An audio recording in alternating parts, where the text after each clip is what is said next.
the best. 3dhobbyshop.com.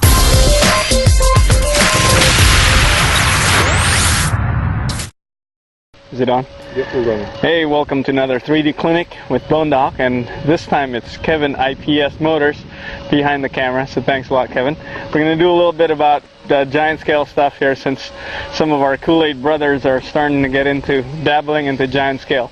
A couple of things you'll notice is that things are bigger, things may happen slower, and in general things are easier to fly, but they're also, if you make mistakes, you'll feel it. It'll bite you harder. Okay?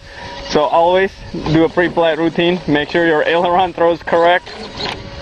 And another thing I always do also is check the voltage battery of the main pack itself as well as the receiver pack before each flight. And that makes sure that I am not going to be flying on the discharge pack. So let's take the slick up for a ride. Start out low rates, advance the throttle slowly, and then gently lift off. There you go. A couple of things when you're flying your first giant scale is that they fly a lot more majestically, they fly better in general, but don't let the slowness deceive you. They're flying quite fast. So be familiar with what the stall characteristic is, and you know, there you go, it's about to stall right there. And try to learn where that stall is so that you know when it's about to happen. Let's do it downwind here. And then you can add gas appropriately. It's going to stall about right now. There you go. See, by adding gas at the right time, I could prevent myself from getting into big doo-doo. Okay, so let's try this a little low. It's flying, and then it's going to stall about right now. Right there. See, punching the gas in time will save your bacon. Okay. The other thing you should try doing is try how to learn dead stick landing, because assuming that you've got momentum, it carries that momentum a lot better. There you go. Coming in for landing. Do I have enough juice? Maybe. Make sure you keep that nose pointed down at least 5 to 10 degrees. That way your airplane will always be, see I'm pushing down there also.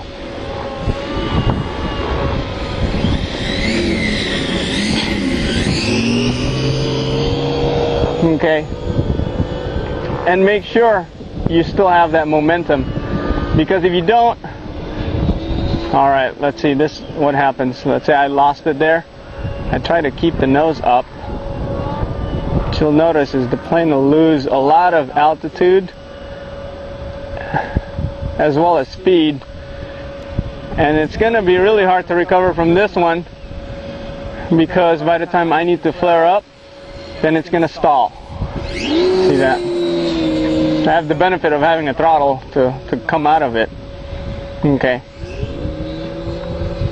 The other thing that you might have is if your connection's loose, let's say you lost it there, immediately dive in for a little bit of speed and then head for the runway. Woohoo! There you go. A survivable landing, right? That plane will live to fly another flight.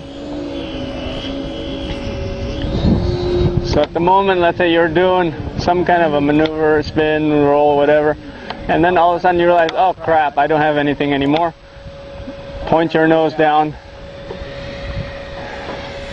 And at this point, if you see, I'm way too high, but I definitely don't have the room to turn around. And so, if that were a true dead stick landing, I would just go ahead, commit to it, run off the runway, and your plane would be much better off that way. Okay.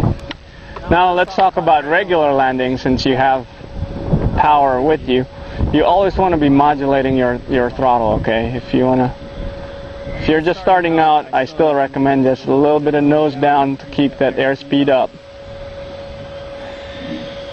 See how I'm adding throttle as I'm coming down. I'm still a little too high there, but if I add throttle, it'll keep the nose from throttle. It's kind of windy too. then more throttle there if I really wanted to commit myself to landing it. Okay? So in your first couple of packs, you have to really learn how to land your airplane well, because everything else is optional, but landing, at least a landing that you can fly the airplane with again, that's kind of mandatory. And what you'll notice sometimes is that it'll balloon at the runway, especially on a hot day, because, and then pull up. Oh God. And the gear took it. That's what happened when you try to keep pulling the elevator, and it just gets lower and lower and lower, and you get a little slower and slower. And that's why I still like having the nose pointed down a little bit.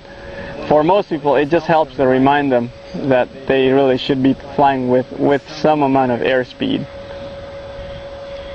And what you'll notice is if you have your plane set up with 3D rates, 3D throws, and 3D CG, is that it wants to kind of balloon up. A little bit of throttle, a little bit of push here. There you go. Okay. Let's do it one more time.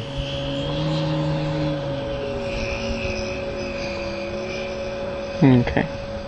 See how I'm just motoring along at low speed, but my throttle is always there. I'm always focusing on how much throttle I need to give to keep my airplanes happy and to keep it from stalling.